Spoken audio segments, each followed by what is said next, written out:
Very good evening. You're watching India Tonight. I'm Tamanna Inamdar. In the first such high-level visit between two nations, Chinese Foreign Minister Wang Yi flew to India last evening. External Affairs Minister S. Jaishankar met with his counterpart in Delhi today for a meeting that stretched for 3 hours. India's border dispute with China and the troop deployment in Ladakh were key issues discussed.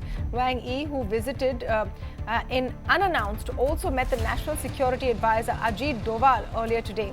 In a statement to the media, S. Jaishankar said that frictions arising out of China's troop deployment in Ladakh and the ensuing skirmishes like in Galwan could not be a basis of a normal bilateral relationship. Wang, on his part, said it will support India's endeavours to play a bigger role in international affairs, especially in South Asia.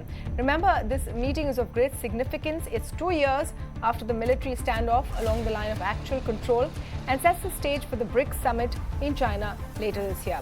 Let's listen in to what External Affairs Minister S. Jaishankar had to say. We have a situation where peace and tranquility in the border areas has been disturbed. So the situation there is not normal. If the situation there is not normal, if peace and tranquility is the foundation of the basis of how we are going forward, then obviously that is also disturbed. So the answer in that sense is, if you ask me, is our relationship normal today? My answer to you is no, it is not. And it cannot be normal if the situation in the border areas is abnormal. And surely the presence of a large number of troops there in contravention of agreements is abnormal. What really was achieved from this meeting, which was unplanned in a sense? Nalan Suri, former High Commissioner to UK and Ambassador to China and Poland, is joining us now to talk about the implications of this meeting. Ambassador Suri, thank you so much for speaking with us here on ET Now. Your first really response to the statements which have been put out after the meeting, there was a lot of candor in them, especially from External Affairs Minister, saying that the relationship is not normal. Talks and the bilateral relationship cannot go forward with the Galwan issue not yet resolved. Then the question is, why did they meet? Well, I think when the foreign minister of your largest neighbor wants to expresses an interest that he would like to come and discuss outstanding and other issues, the normal reaction of any sensible foreign office would be to say yes, and that is what we did. Now, the question is, why did Mr. Wang Yi visit? To my mind, Mr. Wang Yi's visit was in the nature of a scouting mission. He came to Pakistan, went to Afghanistan, and after Delhi, he's going to go to Nepal. Now, if you're sitting in Beijing, the scenario in this part of the world is not particularly great insofar as the Chinese are concerned. Afghanistan is not settled and is not likely to be settled for a long time. Pakistan, there are problems. I mean, we do not know which way the government is going to go. In Nepal, for instance, which is a very strong BRI candidate for the Chinese, the Americans have promised a huge infrastructure projects funding. In India, well, there is no trust left in the relationship. On top of that, you have the Ukraine crisis. And the problem for the Chinese is not so much that Russia and Ukraine are at war. The problem is that they have signed on 4th February a very major, extravagant, and what I would call misjudged agreement between Russia and China. So I think, and this has implications for China. I think you may have noted that the NATO summit yesterday, the declaration has a full paragraph on China and expecting China not to come to the assistance of Russia in any aspect of the conflict. So I think from if you're sitting in Beijing, you need to at least, you're not looking for new allies, but you're certainly trying to reduce the temperature. Now, Mr. Wang Yi didn't help his case by making that uncalled for statement on Kashmir at the OIC meeting. But that is, I think, probably in the nature of trying to deliberately needle us and to remind us that the Chinese also have cards to play. So I think this was a scouting mission. He will go back and report what is happening in this part of the world.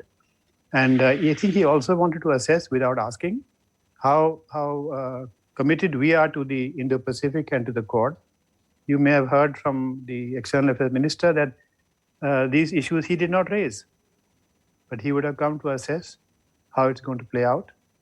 And I think our commitment to both the Indo-Pacific and the Quad remains very firm. irrespective of some members of Quad trying to suggest that we are the weak link. We are not the weak link. In fact, we are amongst the strongest links. Ambassador Suri, India is finding itself in a very interesting position geopolitically.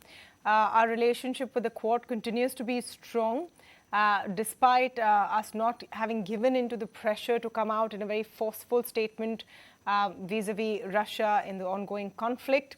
We've had visits in the last few weeks from representatives from all members of the Quad, really. Now the Chinese have come calling. How are we really playing this balancing act? And do you think that the new geopolitical situation has put India in a very prominent position vis-a-vis the rest of the world? I think we should not get carried away with this, to my mind. Excuse me. See, yes, people are asking to come and meet you because there is a need for India. And there has always been a felt need for India, except now the felt need is that much greater. That's because you're also a much bigger economy, you're a much bigger military power, and you are very committed to establishing an international and Indo-Pacific order that is open, inclusive, and based on the UN Charter and other rules of international law. Now, I think this should not be confused with values of different parties being the same thing. Here's a question of national interest. And our national interests require us to do what we have done. I think we've played our cards rather well so far. But we should not get carried away by that. People are coming to you because they expect something from you. The question is, what are you going to get in return? And that is where the skill of the Foreign Office and the government comes into play. Yeah. Vis-a-vis China and their very overt and clear support for Russia, India's position so far, do you think part of the mission, and you call it a scouting mission, Ambassador Suri, was also to sense how far India is willing to go to maintain our neutral stance as this conflict now enters its second month? Well, I think that could have been a reason, but I think there are already some signals, I do not know how serious they are, that there are elements within China which believe that the 4th February agreement between the presidents of Russia and China was perhaps went too far.